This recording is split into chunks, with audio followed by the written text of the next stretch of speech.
मैं बहुत दिनों से सोची थी कि इस टॉपिक पे मैं वीडियो बनाऊं। तो ये कोई व्लॉग वीडियो नहीं होगा, कोई गांव की लाइफ में नहीं दिखाना चाहती इस व्लॉग में, क्योंकि अब हद हो चुकी है। हद ये हो चुकी है, मैं क्या बताऊं। आप सब जानते हैं कि आजकल पूरे इंडिया में क्या चल रहा है। इवन अदर कंट्रीज़ में भी ये चीज़ें हैं, लेकिन वो हमें दिखाई नहीं देती है या फिर ढक दी जाती है, या फिर उन्हें पनिशमेंट ही इस तरीके से मिलती है कि वो कभी दोबारा ना हो। लेकिन अगर हम इंडिया की बात करें तो इंडिया ना वैसा नहीं रह गया जैसा पहले था, है ना। आजकल का जो यूथ है, जो बच्चे हैं, वो किस लाइन में जा रहे हैं ये कोई बता ही नहीं सकता कि उनके माइंड में क्या चीज़ें चल रही हैं और वो क्यों इस तरीके के कदम उठाते हैं। आप देखते होंगे 4-4 साल की बच्चियों के गलत काम किया जा रहा है। उन्हें जो भी है अपनी नीड पूरी करके उन्हें झाड़ियों में फेंका जाता है, पानियों में फेंका जाता है, कहीं पर भी यार कुछ भी। लेडीज़ किसी से कम नहीं, जेंट्स किसी से कम नहीं है आज के टाइम में। और अगर हम बात करें और फील्ड में तो बहुत अच्छा है, उस फील्ड में भी लेडीज़ आगे हैं। यस, मैंस भी आगे हैं, नो डाउट। लेकिन बहुत और भी जगह पे वो सबसे आगे है, बहुत ज़्यादा हो चुका है। और मैं इसका रीज़न, सबसे बड़ा रीज़न मानती हूँ social media, over use of mobile.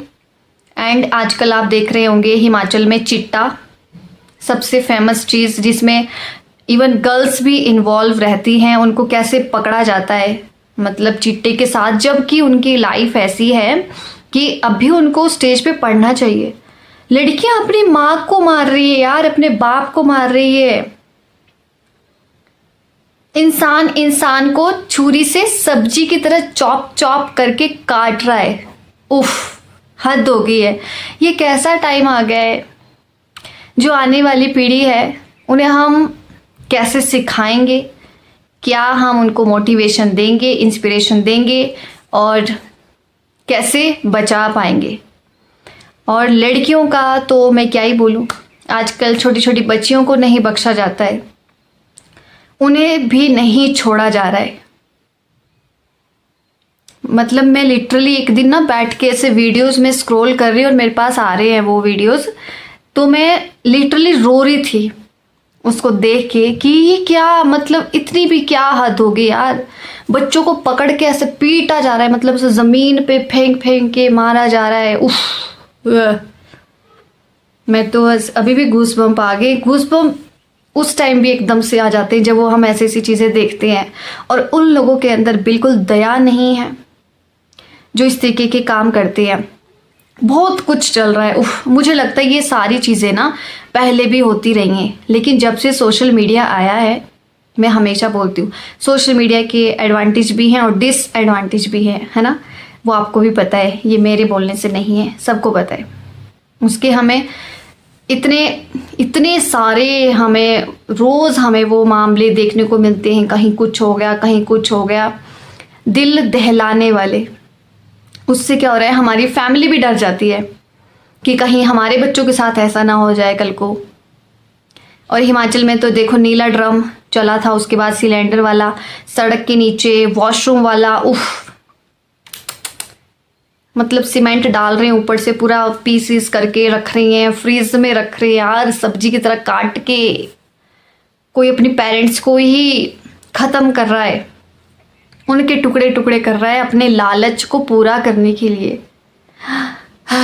कैसा कलयुग आया रे, बहुत मुश्किल है। मैं तो ये बोलूँगी, फ्यूचर पेरेंट्स अगर आप लोग हैं, देख रही हैं, इन फ्यूचर आप पेरेंट्स बनोगे ऑफ कोर्स, या अभी भी आप पेरेंट्स हो, ज़रूर अपने बच्चों को मैं बोलूँगी धार्मिक लाइन में, स्पिरिचुअल लाइन में लाने की कोशिश करो। जितना हो सके उनसे मेडिटेशन करवाओ, उनके दिमाग में अच्छे अच्छे थॉट्स डालने की कोशिश करो। मैं अपनी अभी तक जर्नी में एक टीचर रही हूँ, तो मुझे स्कूल में हर एक बच्चे का पता होता था कि वो बच्चा मेंटली कैसा है। उसका दिमाग अब सडनली क्या एक्शन ले सकता है। मैंने साइकोलॉजी नहीं पढ़ा, मुझे नहीं पता है, लेकिन मुझे पता चल जाता था कि वो बच्चा कैसा है और इन द फ्यूचर वो क्या चीज़ की ओर जा सकता है। इवन टीचर को ये भी पता होता है, क्योंकि हमें इतना टाइम हमें हो जाता है बच्चों के साथ, सारा दिन हम वहाँ लगभग कितने बहुत सारे घंटे है ना, अभी मैं मेंशन नहीं कर पा रही कितना, घर से तो ज़्यादा वो स्कूल में ही अपना टाइम स्पेंड करता है। तो टीचर सब जानता है कि वो बच्चा क्या कुछ कर सकता है और क्या उसके अंदर एबिलिटी नहीं है कुछ करने की, वो भी टीचर को पता है, सब पता होता है। लेकिन अगर आप पेरेंट्स हैं तो ज़रूर अपने बच्चों को, मैं बोलूँगी, उनकी मेंटल हेल्थ पे फोकस करो, स्पिरिचुअलिटी की तरफ उनको लेके जाना चाहिए, उनकी हेल्थ की तरफ फोकस करना चाहिए। आजकल छोटी छोटी उम्र में ही बच्चे नशा कर रहे हैं, कोई कैसे पता नहीं, पर बहुत बुरी चीज़ है। मैंने ऐसे भी बच्चे देखे मेरे घर में, टच वुड, मेरे घर में 2 बच्चे हैं मेरे भाई के, मजाल है उनकी कि वो हम लोगों के कहने से बाहर चले जाएं। अगर हम बोलेंगे सिट तो वो सिट ही रहेंगे, वो बैठेंगे, वो वापस नहीं जवाब देती है, क्योंकि उनको हमने ऐसे सिखाया है। वो आपके ऊपर डिपेंड करते हैं। मोबाइल फ़ोन, ऑफ कोर्स वो मेरे तो बच्चे नहीं हैं, मैंने उनको पैदा नहीं किया ऑफ कोर्स, लेकिन अगर मेरे बच्चे होते तो मैं कभी भी उनको फ़ोन टच करने नहीं देती। मैं उनकी बुआ हूँ, मेरे वो नेफ्यू नीज़ हैं, तो वो मेरे पास आते हैं कि बुई आपका फ़ोन ले लें। उनकी इतनी हिम्मत ही वो मेरा फ़ोन भी छू के दिखाए तो वो आप लोगों पे डिपेंड करता है। अब कई पेरेंट्स बोलते हैं हमारा बच्चा तो फ़ोन देखता है, हमारा बच्चा तो फ़ोन लेता है। कैसे वो कैसे ये इस चीज़ तक पहुंचा है, उसकी जड़ आप खुद हो। आप लोगों ने उनको फ़ोन थमाया हुआ है। जब आप लोगों ने उनको फ़ोन दिया फर्स्ट टाइम, चलो सेकंड टाइम, थर्ड टाइम दे रहे हो ना, फिर बाद में आप लोग ही बोलते हैं कि हाँ हमारे बच्चे तो फ़ोन देखते हैं। मुझे लगता है हमें खुद को ही पहले इम्प्रूवमेंट में लाना चाहिए, उसके बाद हमें अपने बच्चों का ध्यान भी रखना चाहिए। और जैसा जैसा टाइम आ रहा है ज़रूर अपने बच्चों पे फोकस करो। फैमिली में हैं, जॉइंट फैमिली है या फिर सिंगल फैमिली में रह रहे हैं, है ना, तो कम से कम दिन का 1 घंटा तो ऐसा रखो जिसमें आप बच्चों के साथ केवल सारा टाइम स्पेंड करें, उन्हें समझें, उनके माइंड में क्या चल रहा है, वो बातें कर पाएँ आप लोगों के साथ। ये हमारे साथ भी होता है। I am right now 29 years old, लेकिन अभी भी हम लोग हमारी फैमिली के साथ बैठते हैं, उनके साथ डिस्कस करते हैं। हाँ, मैं इंट्रोवर्ट हूँ, इंट्रोवर्ट में ज़्यादा बातें नहीं पसंद, मुझे नहीं करना ज़्यादा बातें, और मैं ज़्यादा डिस्कस भी नहीं करती, मैं अपने अंदर भी चीज़ें रखती हूँ, ऐसी भी हूँ मैं। होते हैं कई बच्चे ऐसे, अपना अपना नेचर होता है सबका। तो मेरे जो सिबलिंग्स हैं वो ज़्यादा एक्सट्रोवर्ट हैं, वो बोल देते हैं कुछ भी होता है। अगर पापा के साथ भी डिस्कस करना होता है तो वो बोल देते हैं उनको मुंह पे कि पापा ऐसा ऐसा है, वैसा जो भी है। लेकिन मैं पता नहीं क्यों बचपन से ही ऐसी हूँ, मैं बोल नहीं पाती हूँ, जबकि मैं बहुत कुछ बोलना चाहती हूँ मेरे अंदर बहुत सारी चीज़ें होती हैं ऐसे कि हाँ मुझे ये भी बोलना, ये बोलना, ये ऐसा होना चाहिए, वैसा होना चाहिए। तो ऐसे बच्चे होते हैं, आपको उनकी हेजिटेशन को दूर करना चाहिए। आपको इतना मतलब फैमिली बन जाओ ना उनके लिए, एकदम से फ्रेंड बन जाओ उनके लिए। वो क्यों आपके साथ डिस्कस नहीं करेंगे? ऑफ कोर्स मेरी मम्मा है, मैं मम्मा के साथ सारी बातें डिस्कस कर देती हूँ, लेकिन वो और रीज़न है कि मैं उनके साथ वो भी सारी ही बातें डिस्कस नहीं कर पाती हूँ। रीज़न है कुछ जो भी है, लेकिन कोई ना कोई आपकी फैमिली में ऐसा ज़रूर होना चाहिए जिसके साथ आप सारी की सारी बातें डिस्कस कर पाएँ। मेरे पास सिर्फ एक पर्सन ऐसा है जिसके साथ मैं सारी ही बातें डिस्कस कर लेती हूँ, लेकिन मैं नहीं बता सकती भी, लेकिन मैं कर लेती हूँ सारी बातें डिस्कस। जो भी होता है मेरे मन में है, मुझे ये बोला गया, वो बोला गया, कुछ भी है, मतलब बचता नहीं है कुछ भी बस तो आपकी लाइफ में भी कोई एक हो, आपकी फैमिली में कोई एक हो, बिल्कुल फैमिली जो आपको समझे, आप जिसके साथ ना खुल के बात कर पाए, है ना, ऐसा होना चाहिए।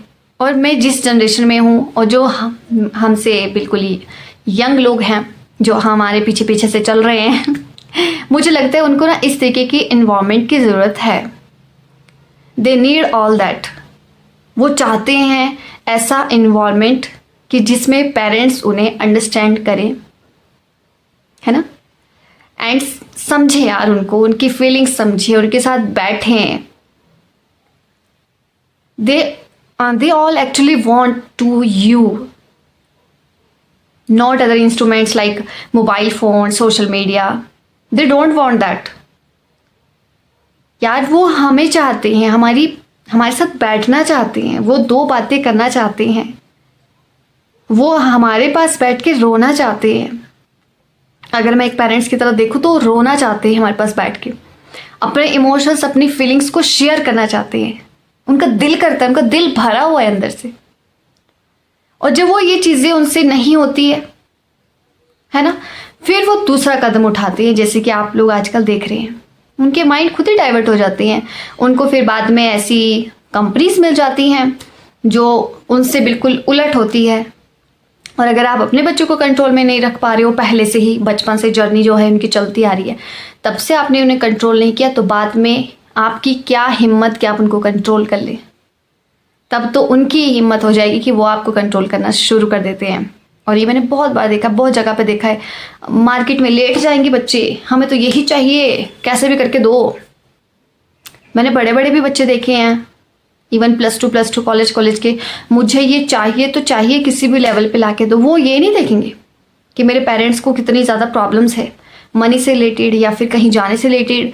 वो समझते नहीं हैं जब तक आप लोग उन्हें नहीं समझाओगे। मेन टॉपिक तो मेरा आज बोलने का था कि मैं चिट्टे पे बोलूं, पर चिट्टे से भी ज़्यादा हमारे अंदर जो कूड़ा है ना, उसे ख़त्म करना ज़रूरी है। हमें अपने बच्चों को समझना चाहिए और बच्चों को अपने पेरेंट्स को, अपने घर वालों को समझना चाहिए। अगर हो सकता है आपको मेरी कुछ बातें बुरी भी लगी हों, ख़राब लगी हों, उसके लिए दिल से सॉरी, लेकिन मेरा मकसद वो नहीं है। मेरा वो है कि मैंने चीज़ें देख ली हैं, अभी जितनी सी उम्र है मेरी अभी तो बहुत कुछ देखना है, पता नहीं देख पाएंगे कि नहीं। ऑफ कोर्स अगर लाइफ में लिखा है तो देख पाएंगे, क्योंकि मैं कल का भरोसा नहीं करती भाई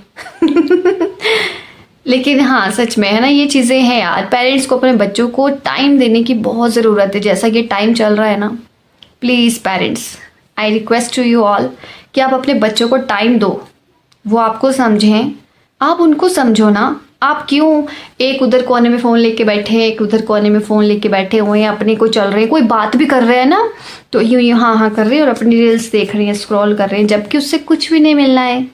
आपकी मेंटल हेल्थ ख़राब होगी, आपका हेयर फॉल होगा, आपकी स्किन ख़राब हो जाएगी कितनी सारी चीज़ें होगी, आपकी आइज़ ख़राब हो रही है, आपको बहुत सारी बैठे बैठे बीमारियां लग रही है। और ये भी चीज़ होती है कि आज आप अगर पेरेंट्स के साथ, अपने पेरेंट्स के साथ जैसा करते हैं, इन द फ्यूचर आपके साथ भी वही चीज़ होनी है definitely, and that is called karma. Everybody knows about that. सबको पता है कि अगर आप किसी के साथ बुरा करते हैं तो डेफिनेटली यार हम लोगों के साथ भी बुरा होता है। हाँ, तो पहली बात तो यही होती है कि आप अपने मन में गुड थॉट्स लाने की कोशिश करो, पॉजिटिव रहने की कोशिश करो। बोलना बहुत आसान है कि पॉजिटिव पॉजिटिव पॉजिटिव, लेकिन अगर आप ट्राई करें, कोशिश करें, definitely you can do it. आप कर सकते हैं, आप कर पाओगे यार, अगर आप कोशिश तो करें। तो यही था आज का मेरा टॉपिक सॉरी, मेरा मतलब बोलने का दिल से था कि मैं कब ऐसा व्लॉग बनाऊंगी, कब बोलूँगी, क्योंकि मेरे जो व्लॉग्स हैं वो विलेज से रिलेटेड हैं, गांव से रिलेटेड है। तो मुझे लगा कोई सुन भी पाएगा कि नहीं मैं क्या ही बना रही हूँ, पता नहीं कितना देख पाएंगे लोग, सुन पाएंगे। लेकिन डेफिनेटली मेरी कोशिश यही रहती है कि आपको मेरी वीडियो से कुछ ना कुछ हेल्प मिले, बस that's it. Thanks for watching.